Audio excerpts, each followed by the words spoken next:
आज का प्रोग्राम शुरू करने से पहले हम ये रिक्वेस्ट करेंगे अपने व्यूअर्स से कि अगर आपने अब तक हमारा चैनल सब्सक्राइब नहीं किया तो प्लीज़ सब्सक्राइब करें और बेल आइकन को ज़रूर प्रेस करें। नाज़रीन, आरएसएस के इस एजेंडे पे हम बात कर चुके हैं कि आरएसएस का ये नज़रिया रहा है कि इंडिया की जो धरती है ये पवित्र धरती है और ये देवताओं की धरती है और मुसलमान मलीच हैं, लिहाजा मुसलमानों को इस पवित्र धरती से निकालना चाहिए और उनका इस पे कोई हक नहीं है। ये आरएसएस के बुनियादी ऑब्जेक्टिव्स में से एक है जिस वजह से आरएसएस बनी थी। क्या कहा वो सुन लीजिए जी। मैंने ये कहा कि लोग कहते हैं कि हिंदू क्यों, आप भारतीय क्यों नहीं कहते। तो हमारा कहना है कि भारतीयता और हिंदुत्व ये समानार्थी शब्द है।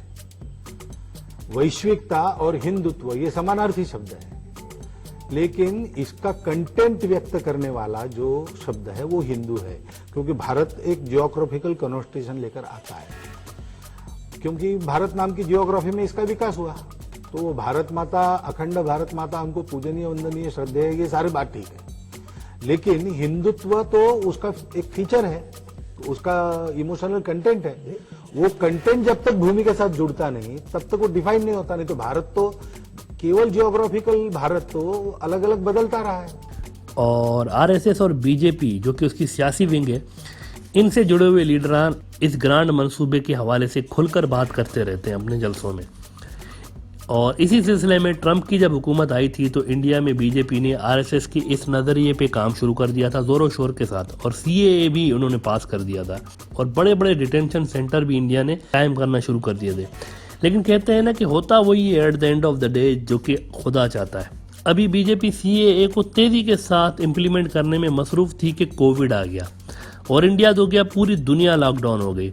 और इंडिया के होम मिनिस्टर अमित शाह साहब और बीजेपी की जो दीगर रहनुमा है ये कहते रहे कि कोविड ख़त्म होने दें, तेज़ी के साथ हम सीएए पे दोबारा काम शुरू करेंगे। उधर अमेरिका में सरकार तब्दील होकर बाइडन की हुकूमत बन गई जो कि ट्रेडिशनली ह्यूमन राइट्स की बातें करते रहते हैं, और इवन इलेक्ट होने से पहले भी उनकी पार्टी ने ये बयान दिया था कि हम सीएए को गलत समझते हैं और इस पे खुश नहीं हैं।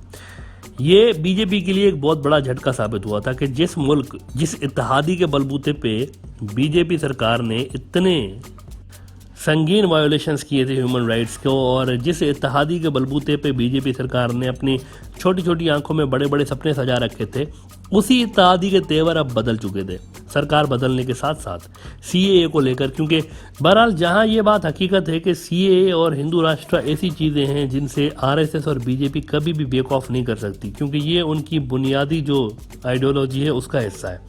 अलबत्ता ये एक बड़ा मंसूबा है और ये आरएसएस तब तक मुकम्मल नहीं कर सकती जब तक इंटरनेशनल सिचुएशन उनके लिए फेवर में नहीं आती।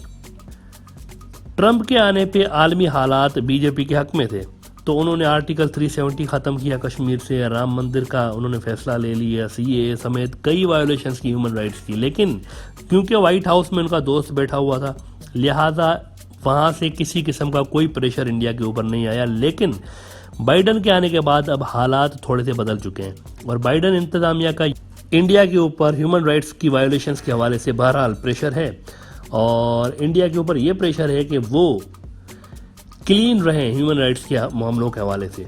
और अब इस चीज़ के असरात सामने आना शुरू हो चुके हैं। सीएए के हवाले से आसाम और वेस्ट बंगाल इंडिया के अहम तरीन हिस्से हैं, और इन दोनों इलाकों के लिए बीजेपी का मानना है कि यहाँ के जो अक्सर मुसलमान हैं ये दरअसल बांग्लादेशी है।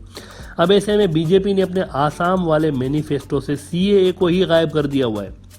जी हाँ, सीएए का लफ्ज़ आसाम वाली जो इलेक्शंस होने जा रहे हैं बीजेपी के उसके मैनिफेस्टो में शामिल ही नहीं है। और इसका रीज़न ये है कि बाइडन सरकार जो कि पहले ही डिसअपॉइंटेड थी इंडिया से सीएए की वजह से, और उस पर अगर इस वक्त इंडिया की जानिब से, बीजेपी की जानिब से किसी किस्म का कोई काम किया जाता है या इवन कोई प्रॉमिस भी की जाती है तो अमेरिका इस चीज़ को अच्छी नज़र से नहीं देखेगा। इसके अलावा बीजेपी ने यह भी वादा किया हुआ है कि हमने जो 20 लाख शहरी निकाले थे आसाम के एनआरसी की लिस्ट में से, तो हम ये प्रोसेस भी दोबारा शुरू करने जा रहे हैं, इसको दोबारा चेक करेंगे और इसको सही तरीके से करेंगे, और जो जो इंडियन शहरी आसाम में सिटीजनशिप से गलत तरीके से महरूम हुए हैं उनको हम दोबारा सिटीजनशिप देंगे। और ये जो मैनिफेस्टो है ये आसाम में होने वाले इलेक्शन से कुछ ही दिन पहले जारी किया गया है। तो आप देख सकते हैं कि जहां पर एक आंखें बंद करके धड़ाधड़ लोगों को सिटीजनशिप से महरूम किया जा रहा था, वहां पर अब बीजेपी ने बाइडन के आने के बाद ये बातें कहना शुरू कर दी हैं कि हम दोबारा इसको वेरीफाई करेंगे, चेक करेंगे, जो गलत तरीके से गया है उसको हम दोबारा सिटीजनशिप देंगे, और सीए जो है उसका नाम ही मैनिफेस्टो से गायब कर दिया गया है। तो बांग्लादेश जो कि इन स्टेट्स का पड़ोसी है, आसाम और वेस्ट बंगाल का, उसकी ये डिमांड रही है कि सीए और एनआरसी को खत्म कर दिया जाए। अलबत्ता इंडिया की ये कोशिशें खत्म तो नहीं हो सकती, लेकिन इन पर ब्रेक जरूर लगा है। और for the time being BJP अपने इस मंसूबे से कुछ पीछे हटी है, आलमी प्रेशर की वजह से, बल्कि यूं कहें कि अमेरिका के प्रेशर की वजह से। अलबत्ता एज वी सेड के लॉन्ग रन में बीजेपी लाजमी तौर पर इन लॉज को इम्प्लीमेंट करेगी जैसे ही हालात उनके लिए फिजिबल होते हैं। कह रही है कि एनआरसी आते ही लाखों लाखों हिंदू शरणार्थी है, उनको बंगाल, पश्चिम बंगाल छोड़कर जाना पड़ेगा। मित्रों, इससे बड़ा कोई झूठ नहीं हो सकता। आज मैं सार्वजनिक रूप से बंगाल की जनता को आश्वस्त करने आया हूँ, आए हुए सारे शरणार्थी हिंदू, बौद्ध, सिख, जैन, क्रिश्चियन सभी शरणार्थी भाइयों को और विशेषकर हिंदू शरणार्थी भाइयों को आश्वस्त करने आया हूँ, क्योंकि उनकी संख्या बहुत बड़ी है। कोई भी हिंदू, सिख, जैन, क्रिश्चियन शरणार्थी जो यहाँ आए हैं, उसको भारत की सरकार भारत छोड़ने के लिए मजबूर नहीं करने वाली है।